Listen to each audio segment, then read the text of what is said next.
Once upon a time in Malaga, Spain, on a warm October day in 1881, a boy was born who would change the world of art forever. His name was Pablo. From the moment he could hold a pencil, little Pablo was different. While other children played with toys, Picasso sketched.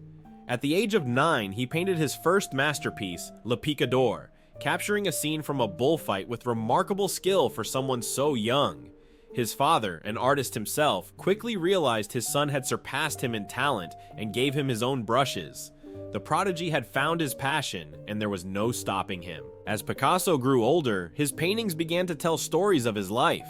He went through a time of sadness after the loss of a close friend, and this sorrow poured into his art. This became known as his Blue Period, 1901, 1904. His canvases were awash in deep blues and greens, reflecting the loneliness and poverty he saw in the world. The people he painted were gaunt, hunched over, and lost in their own thoughts, as though Picasso's melancholy had wrapped them in the same blue haze. But then, as all stories do, things changed. Picasso moved to Paris, and with new friends and a new life, his world began to warm. This ushered in his Rose Period, 1904-1906, a time when his paintings bloomed with soft pinks and warm oranges. Instead of sadness, he now painted circus performers, harlequins, and joyful scenes, as if life itself had decided to smile again.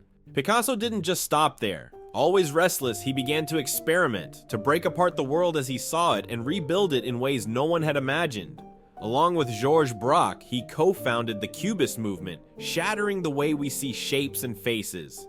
A painting was no longer just a window into a scene. It was a collection of angles and fragments, like looking at the world through a prism.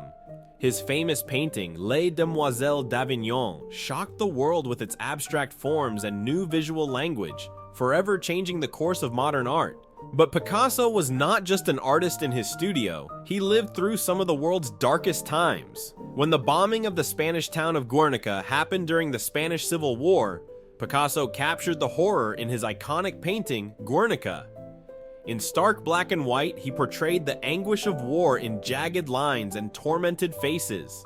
It became one of the most powerful anti-war symbols in history. And despite his fame, Picasso remained a mystery in many ways, a man of many loves, moods, and phases. He was constantly reinventing himself, dabbling in sculpture, ceramics, and even poetry. By the time he died in 1973, he had created over 50,000 works of art, leaving behind a legacy that continues to inspire and challenge artists to this day. Picasso was more than just a painter. He was a storyteller, a visionary, a rebel. His life and art are woven together in a tale of constant change, passion, and a relentless quest to see the world in new ways. And though the man is gone, his story lives on through the vibrant colors, strange shapes, and emotional depth of his art.